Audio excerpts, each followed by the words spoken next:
Hello and welcome, Exiles, to the next build project of the League, which is Raider Righteous Fire. Now, I know you're probably thinking, not sure that makes sense for Righteous Fire, but hear me out. One thing that I know is Inquisitor, it's really, really good for Righteous Fire. I've played a lot of Righteous Fire builds myself. From my experience, Inquisitor was the best. Now, from what we know about Inquisitor is Pious Path. Pious Path carries Inquisitor. What else does Inquisitor have? Really not a lot. It has a little bit of increased damage taken on enemies for the Conch Ground and the Augury of Penitence, and then Righteous Providence is kind of a dead node.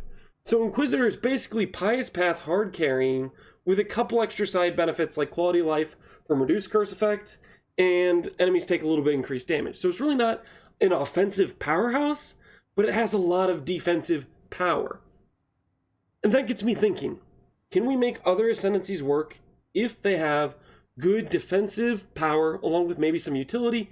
And Raider is something I kind of settled on because I think it has defensive utility, quality of life, and a little bit of offense. So hear me out. Raider has Way of the Poacher, 4 frenzy charges, 16% more damage. It's an offensive node, probably similar to Augury of Penitence with a little bit of quality of life in terms of like shield charging around. Okay? Next up, we have defensive nodes, Quartz Infusion. If you haven't used Spell Suppression, you gotta try it out because it's so feels good. It's an overpowered defensive mechanic, and Raider's one of the easiest ways to get it. Now, not only is Spell Suppression good, but phasing is one of the most high quality of life things you can get in Righteous Fire. Now, I know you can just pick up phasing with a quartz flask, but having phasing on a quartz flask that's sometimes up, sometimes not, depending if I'm clicking it and yada yada yada, just having it on the ascendancy point is a huge quality of life, and I can dig that. Now, on to Rapid Assault and Avatar's Chase. These nodes aren't particularly strong in terms of offensive power, but they are good for utility. We can move fast, we can zoom, we can feel good, and we get some evasion from the more chance to evade during onslaught. This stuff is not particularly offensive for Righteous Fire at all. It's a lot of utility, it's a lot of quality life, but I think it can work out because one, Elemental Equilibrium for 25 minus res is something that makes it a strong area of the tree to start at, even though it's kind of awkwardly far from the good stuff when it comes to Righteous Fire. It still feels fine to me because I can get a lot of good stuff on my way to Righteous Fire. I can pick up life nodes, I can pick up jewel sockets. In case you're not aware, jewel sockets are essential for Righteous Fire characters. Some of the biggest power dynamics between how far you can scale your character with when it comes to Righteous Fire are jewel sockets. Okay? And then we can pick up other quality of life things like Spell Suppression, like Profane Chemistry, which, speaking of these life nodes that have flask recovery rate, this is actually a pretty powerful mechanic in terms of sustain. I'll go over the defensive layers I have on this character, but to keep it short, this flask, whenever I press it, will very quickly heal my full life pool. It does 5,000 regen over 5 seconds, and I have about 10, 20, 50, and 80 flask recovery rate, which I think that makes this flask end up doing closer to 2k life per second. And we do get some flash charges every 3 seconds. We get a flash charge. So point is, if we're not pressing it too much, it's always going to be there when we finally do take a heavy hit. And I'll go over why we're not taking too many heavy hits, because the defensive layers of this build, they're really good. But before I go over that, yeah, the travel, the tree, it's a little awkward, but you pick up value along the way, and I think it doesn't end up being too bad in terms of how much wasted points we have in travel, because it ends up being, okay, we're getting the attributes we need for the different skill gems we're going to be using in the build. I will say this current part of the tree right now, I believe is inefficient. I'm going to end up cutting this all out and end up pathing this way here, grabbing a cluster here, cutting these two out. We're going to refine it. This character is not at all clean. If you know Righteous Fire characters, they build off damage from cluster jewels, one of the most important sources. Good rare jewels, that's an important source. Good damage on either a shield or a second scepter, and good damage from your original scepter, and good damage from your amulet. There's 5 like main power sources when it comes to DPS, and I'm lacking in all those areas. I'm using a starter amulet of Replica Zera's Foible, very nice for sustain, but ultimately we're going to outclass this with a rare amulet when we actually invest in crafting gear. Next up, we have our shield. This shield was 20C off trade. It's fantastic. It has life, it has max res, but I'd rather have life, max res, +1 fire spell, and % fire damage. I'd rather have a shield that gives me offensive power, and we can still have quite a bit of tankiness. And when I actually finish the shield I'm planning to craft, I can go over how I craft that. Next up, the Scepter. The Scepter's okay, but spell damage doesn't really scale Righteous Fire. It scales what I'm about to show you, which is our secret utility damage powerhouse. I don't know why I said utility there. It doesn't really make sense. But I'm, of course, talking about Fire Trap. Now, this is a skill that I frankly didn't really know existed. And then I saw Pox mapping, and I saw that he was using Fire Trap, and I was like, why on earth is he using Fire Trap? And then all I had to do was look at the tooltip of Fire Trap. It does 4,800 base fire damage per second at level 21. For perspective, previously, one of the main go-to skills for a secondary damage skill when you're playing a Righteous Fire build was Flame Wall. Currently, it does about 3,300 damage. That's a 50% more damage difference between these two skills. Now, this is something that apparently happened this patch, where Fire Trap got a huge damage buff. I wasn't even aware that this skill was a thing, and it had so much base damage, but it is insane synergy with Righteous Fire, and I gotta give props to Pox, if he's the one that came up with using this skill, because it's a fantastic choice for giving ourselves basically a way to get a lot of damage without a lot of investment, because this is way, way more damage than any other extra fire dot skill we've had to work with Righteous Fire. It also has the important mod of modifiers to spell damage apply to this, which means Fire Trap gets multiplied by Righteous Fire damage. Absolutely massive. I guess I have this for a second option as well. Scorching Ray also got buffed this patch a lot more significantly than Flame Wall did, as far as I can tell, and it now is more closer to 4k damage per second at 8 stages, but you have to stack up those stages. Granted, it could work well since we have all this cast speed from Raider, but I'm not really planning on using it. It just seems like Fire Trap is a superior skill. We can maintain mobility. We can keep moving. It's easy. You just throw it every now and then on a boss. Easy peasy. Works well. Anyways, that is basically going over the offensive utility of what we're going to be doing. Now let's get into the defenses of this character. And man, I got to start with Doppelganger's Guise.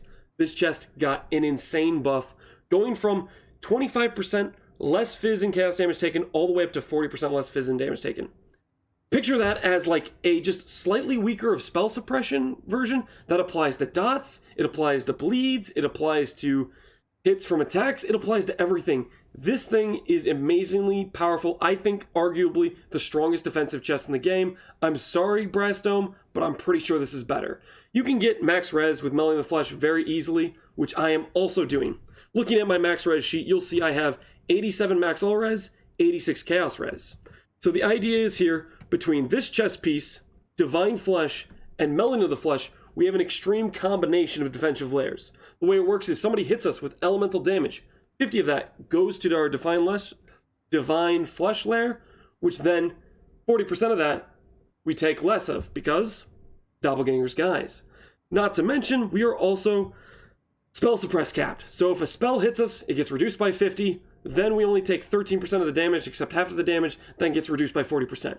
You can see where I'm going with this. Our defenses are insane for a spell hitting us. But it doesn't stop there. I also have 94% chance to evade. Now I can get this to 95%, and it's it depends on if an enemy has an accurate hit rating or whatever. This is not exactly always 95%. But its point is, we're going to have good evasion.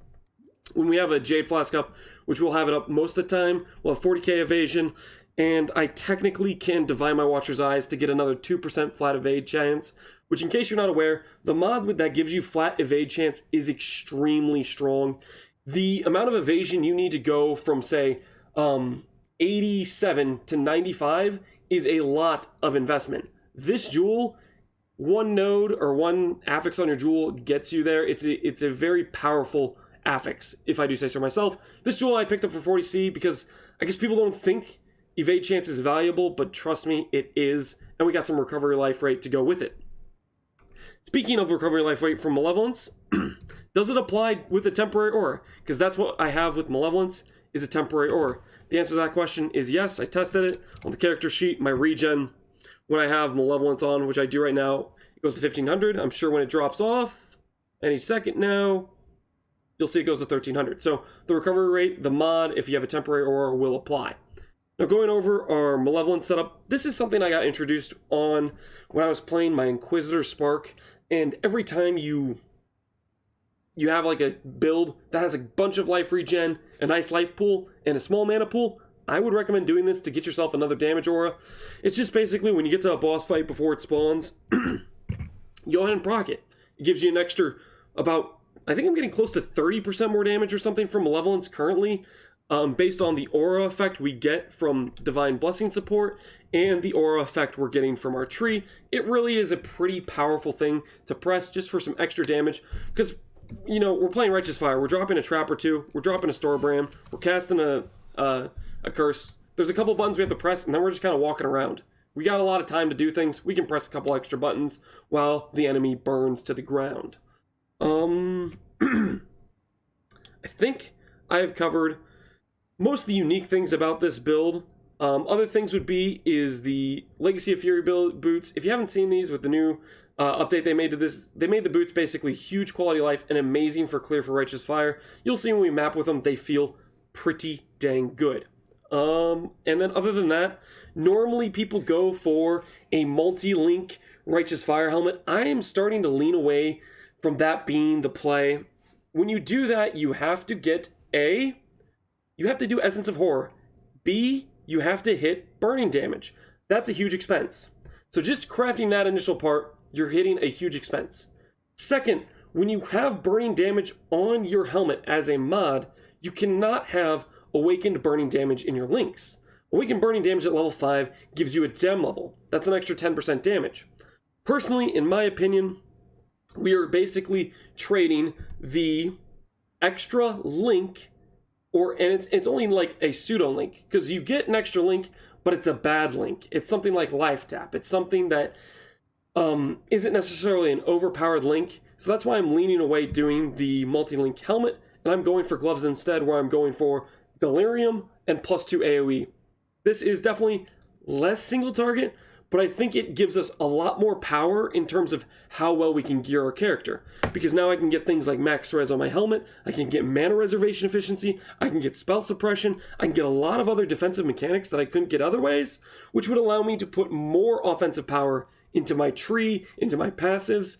So that's kind of what I'm going with here. We'll see in the end game. Right now I'm not happy with my clusters at all. I'm not happy with a lot of my gearing.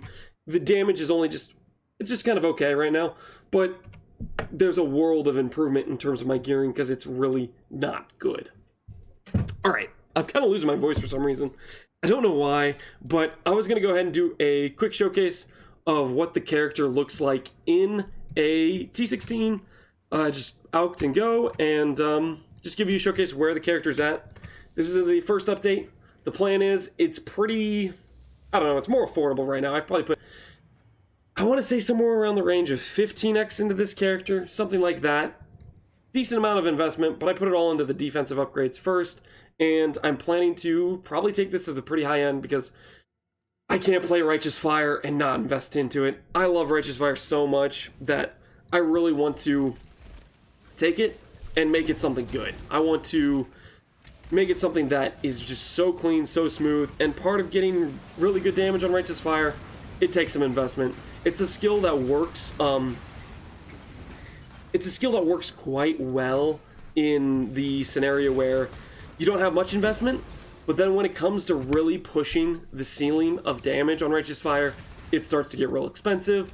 You start to have to be really creative with your crafting, and that's what I plan to do with this character, because I want to see how far we can take it, especially with a Raider, an awkward, ascendancy starting from the opposite side of the tree you probably want to be on, and see how well we can make this thing work, and how well we can end up really scaling this build in the end is what we're going for. Scaling it well, so that way we can benefit fully from the extra movement speed from from Raider, the feels good of it, and then also have some pretty clean damage, so it ends up being, all in all, just a really smooth, feels good mapping experience. Man, sorry my voice is like dying on me. I guess I was talking a lot today or something. I don't know. See if we can stand in this. I guess we can stand in that okay. You can see right there, I got hit by a lot of that damage, and I just pressed my life flask, and we went right back to full. Feels pretty good.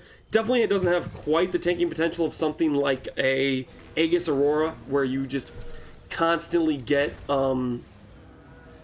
your life back, your ES back. But at the same time, it has very high one-hit potential. And for the most part, there's not too many shotgun things that are going to kill us, because if they're attack-based, only 1 out of 20 of those hits are going to hit us. If they're light, or if they're spell-based, we got 50% damage reduction. So, all in all, our defensive layers feel very, very good. I'm happy with this. I think it's going to be quite good at tanking most things. And so far, I started this character basically swapping my old Flicker Strike setup, which was a level 87 character. I put on this gear. I've just been out and going T16s constantly. I haven't really died once. I haven't come close to it, and it's just felt smooth. So I am really excited to take this character, start actually investing into the gear to make the offense really pop off. So that way, when we're charging through monsters, they're instantly dying and instantly exploding. Right now, you could see when I was mapping right now, our damage really isn't quite there for us to just zoom past enemies and them all die. We're not quite there DPS-wise, but that has to do with things like our shield's weak, our scepter's weak, our clusters are weak, our amulet's weak, our jewels are weak. There's the important, basically, pentagon of righteous fire damage that we are missing out on here. And I can't wait to see where we can take it if I actually start to invest into those things, get those upgrades, and see what this character can really do with some investment. Because I gotta say, so far from the scuff setup I have here, I'm really feeling pretty good about this setup for a build. I think it can play, I think it can compete with the big boys in terms of solid, well-rounded Righteous Fire builds. Anyways, that's the video. As always, take care, Exiles. Have a good one.